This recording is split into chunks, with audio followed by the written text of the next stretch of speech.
میرے نبی کی 2 صفتیں ہائی لائٹ ہوئیں. آپ کی صفات کا تو اندازہ ہی نہیں، گنا ہی نہیں جا سکتا ہے، ناممکن ہے، لیکن آپ کو 2 صفتوں سے ہائی لائٹ کیا اہل مکہ نے.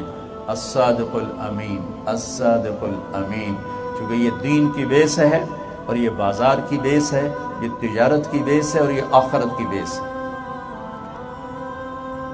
اگر میں یہ چاہوں کہ 24 گھنٹے میری نماز ہی لکھی جا رہی ہو تو آپ ان 8 بازاروں میں یا جہاں بھی بیٹھتے ہو ایک سچائی اور دوسری دیانتداری سے بیٹھو.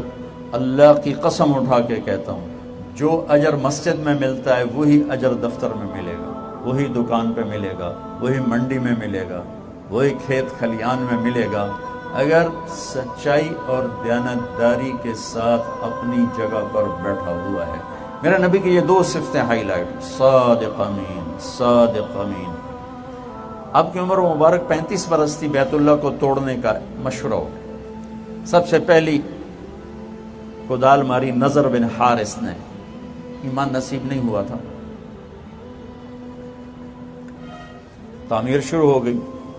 جب حجر اسود رکھنے کا وقت آیا تو آپس میں کھینچا تانی شروع ہو گئی.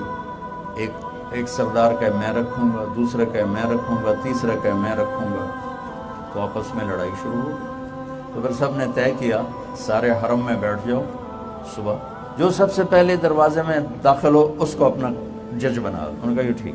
تو سارے قبائل صبح بیٹھ گئے تو سب سے پہلے ہمارے نبی داخل ہوئے. اب انہوں نے کہنا تھا لو بھائی محمد بن عبداللہ آ گئے، یہ ہمارا فیصلہ کریں گے. آپ سیرت اٹھا کے دیکھیں، آپ ان کا بول پڑھیں گے کہ سب نے کہا لو بھائی صادق و امین آ گئے، اب یہ ہمارا فیصلہ کریں. یہ نہیں کہا محمد بن عبداللہ آ گئے صلی اللہ علیہ وسلم کہ لو بھائی صادق و امین آ گئے، اب یہ ہمارا فیصلہ کریں گے. تو آپ نے فیصلہ کیا، پتھر اٹھایا، ایک چادر پہ رکھا، چادر کے چاروں کونوں پہ عرب سرداروں کو کھڑا کیا. انہوں نے چادر پکڑ کے پتھر اٹھایا، جب وہ لیول پر آئے تو آپ نے خود اٹھا کر اور اسے وہاں جگہ پہ رکھ دیا. یہ جھگڑا ختم ہو گیا. میرے بھائیوں، آپ سے گزارش کرتا ہوں اپنے بازار میں سچائی کو زندہ کر دو، دیانتداری کو زندہ کر دو. آپ اپنے وقت کے جنید بغدادی ہو، وقت کے ولی اللہ ہو.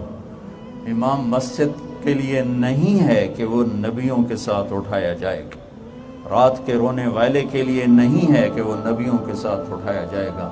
ان بازاروں میں بیٹھ کر سچ بولنے والا، سچ بولنے والا، ان بازاروں میں بیٹھ کر سچ بولنے والا، دیانتداری سے کام کرنے والا، دھوکے سے بچنے والا، جھوٹ سے بچنے والا، اس کے لیے میرے نبی کی بشارت ہے کہ اس کا حشر نبیوں کے ساتھ ہوگا. میرا امتحان نہیں، میرا نہیں ہوگا، آپ کا امتحان ہے. آپ کو اتنا ہی بڑی دولت دی جا رہی ہے، ایک طرف سچائی ہے، ایک طرف جھوٹ ہے. سچائی میں تھوڑا نظر آتا ہے، جھوٹ میں زیادہ نظر آتا ہے، کھرے میں تھوڑا نظر آتا ہے، کھوٹ میں زیادہ نظر آتا ہے، ہیرا پھیری میں زیادہ نظر آتا ہے، دیانتداری میں کم نظر آتا ہے. یہی تو الحمدللہ رب العالمین کا پیپر آ جاتا ہے کہ اللہ نے پہلا سبق دیا کہ پالنے والا اللہ ہے، دینے والا اللہ ہے. بلا وہو الخلاق العلیم، بہت بڑا بنانے والا، ساری مخلوق کا علم جاننے والا. وما من دابۃ فی الارض الا علی اللہ رزقها، ساری کائنات میں رینگنے، اڑنے، تیرنے، چھپنے، ڈسنے، دھاڑنے، پھاڑنے، چنگھاڑنے والوں کا رزق اللہ کہتا ہے تیرے رب کے پاس ہے، تیرے رب کے ذمے ہے. وفی السماء رزقکم وما توعدون، تیرا رزق آسمان سے اترتا ہے. یہاں مسلم اور غیر مسلم میں فرق ہو جاتا ہے کہ وہ جب کرسی پر بیٹھتا ہے تو کہتا ہے رازق اللہ ہے، اور جب اللہ کا منکر بیٹھتا ہے تو کہتا ہے پیسہ آئے گا تو کوئی کام بنے گا. جو لا الہ الا اللہ پہ بیٹھتا ہے وہ کہتا ہے رزق اوپر سے آتا ہے، یہاں سے نہیں آتا. یہ تو نظر آنے والی شکلیں ہیں، خزانے اللہ کے پاس ہیں. اور اللہ کا وعدہ ہے من یتق اللہ یجعل لہ مخرج ویرزقہ من حیث لا یحتسب. تم تقوی اختیار کرو. یہاں کا تقوی کیا ہے؟ بازار کا تقوی کیا ہے؟ سچ بولو.